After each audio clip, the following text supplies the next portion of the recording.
Don't complain. Don't talk negative. That's average people talk normal. Average people talk problems. The greats talk solutions.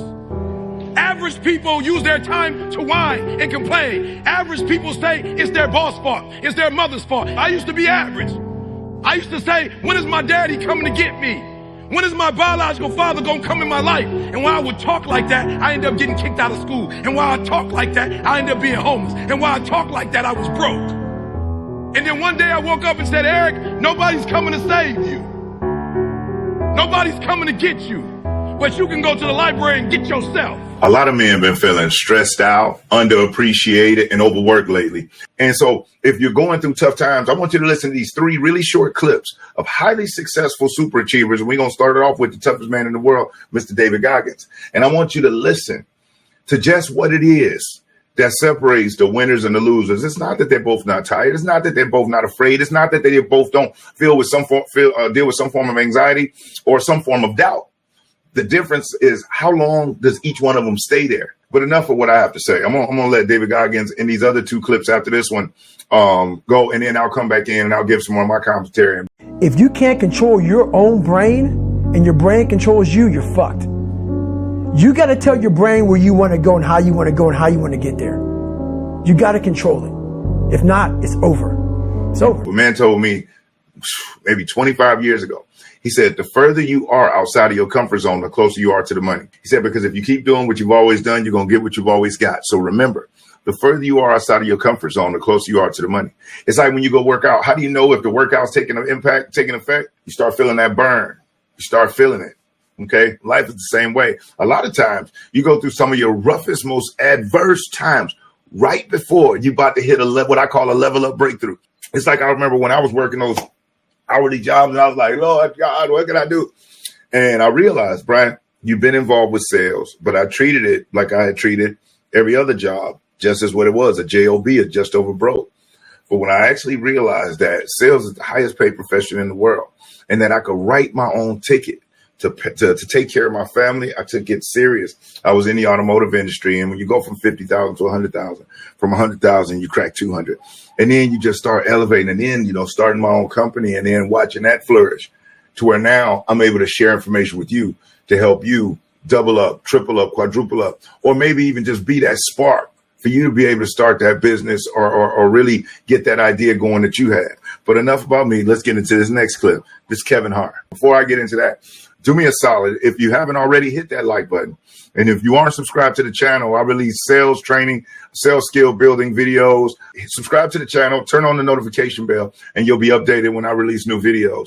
And make sure that you check out the Selling for Success sales training portal. It has sales training courses, audios, videos, manuals, everything you need to catapult your sales results to a whole new level. So remember, check out sellingforsuccess.org, the sales training portal. It's easy to give up. Hell it's yeah. easy. It's the easiest thing in the world to do. I'm done. I ain't going. Oh yeah. I ain't gonna keep going. Yeah, I don't feel like going to work. I'm done. Yeah, man. It's easy. It's very easy. But what's hard is going, yesterday I got nothing from working as hard as I could. Nothing happened from that. I'm going to do the same thing again today, but I'm going to try to go harder. That's the hardest thing in the world. To get up every day and give 100% and be in the same position that you were each day, but mentally know that you're trying and trying and trying. That's a real grind. It's like the story of the Chinese bamboo tree. I'm not sure if you're familiar with it. The Chinese bamboo tree, when you plant the seed in the ground, it takes 5 years for it to spout through the ground. But then once it spouts, it grows 90 feet in 60 days. Now, imagine this. Imagine if you had a neighbor that told you, hey, listen, I'm going to make the neighborhood beautiful. I just planted a seed. And for 4 years, 11 months, and 28 days, you've watched this person go out and water this big giant mud puddle every day. You probably think that they were insane and that they've been destroyed that doggone plant. There's no tree coming. But guess what? 2 days later, a little sprout comes through. Next thing you know, within a matter of months, you've got a towering tree that's adding shade, blocking rain, just because they were patient. Now, why does it take 5 years? Because it's getting its roots dug in deep enough and strong enough so that it can withstand the pressure of the strong winds, because it's a tall tree and there will be winds and there will be storms, and the roots have to be strong and firm enough to be able to withstand that. And one thing that I realize, in my opinion, that life is the same exact way. The reason why we have to go through so much trial and error, the reason why we have to go through so much adversity, and I call it getting our iron sharpened. One, nature has an excellent way of being able to decipher through who really wants it and who doesn't, who's faking, who says that they want to achieve better things, but they're not really willing to do what it takes. And so it's really easy for somebody to talk up, but then at the first sign of adversity, they tuck tail and they run. When the true believers, the one that really, really do have that faith and are willing to put in that work, they dust themselves off and they keep going. And it's like Kevin Hart said, waking up every day in the same spot, but every day putting in everything you got and not seeing any immediate change, not seeing any change, but being willing to say, you know what? I believe in this vision so much that I'm going to keep on doing it, because guess what? One day I'm living proof. The scenario changes. The outer world begins to match the inner vision.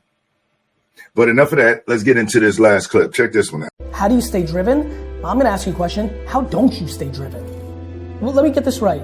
You won the lotto of the universe, which is you are a human being on earth, and you're not driven, and you're not fired up, and you're not going for it, and you're willing to sit like a lump and just wait till you die. How do I stay driven? Because I couldn't even comprehend the alternative. Rituals and habits. What is your day? I remember I didn't realize just how important reading is, because, people like to watch videos, and that's great.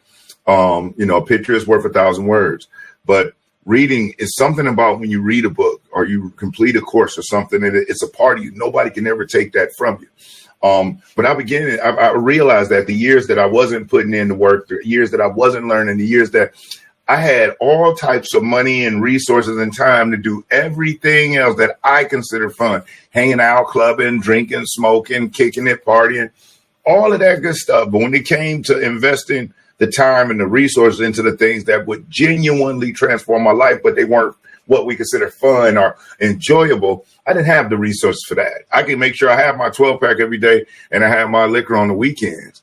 But if it came to me investing in a book or attending some type of workshop that might have even been free, I ain't have time for that, man. I just didn't. And then once I had some really good people around me, and I had a mentor that I saw that was living a life that I really wanted to live, and I started embracing. I started reading what they read. I started learning the things that they learned. And next thing you know, everything took off for me. And then I realized, I remember when I was younger or when I got started in sales, I wish somebody would have cut through the BS for me and would have gave it to me straight. Could have saved me a lot of time, a lot of energy and effort. Because if somebody would have just told me, hey, do this and you will accomplish this, I wouldn't have listened back then. So I'm not going to even front. But there's nobody that was just willing to give that up to help people that was in my position. So I always swore, if my career took off to a point, my skill set built to a point where I had established enough credibility that I could jump back and I could start helping people, I would. And man, I look up and 13 years later, I've helped, tens of thousands of people all around the world transform their sales career, double and triple up their income, put their kids in private schools, buy those homes, elevate their career. Some are even owning dealerships. Now, I'm just fortunate. And all I'm saying is that motivation is like gas in the car. The gas in your car will only get you so far, but you have to refuel to continue your journey, depending on how far it is. Motivation is like that. 9 times out of 10, very rarely is motivation enough to get you to your destination. It's enough to get you started, but it's not enough to get you to your destination. Sometimes it's just good old-fashioned will. You have to have hard work. You have to have work ethic, will, and determination. And if you just create a habitual routine for just making sure you're doing something to add value to your vision, to your dream, and to yourself every day, I assure you one day you'll look up and you will be living in your vision, living in your dream. But other than that, hey, thank you for watching.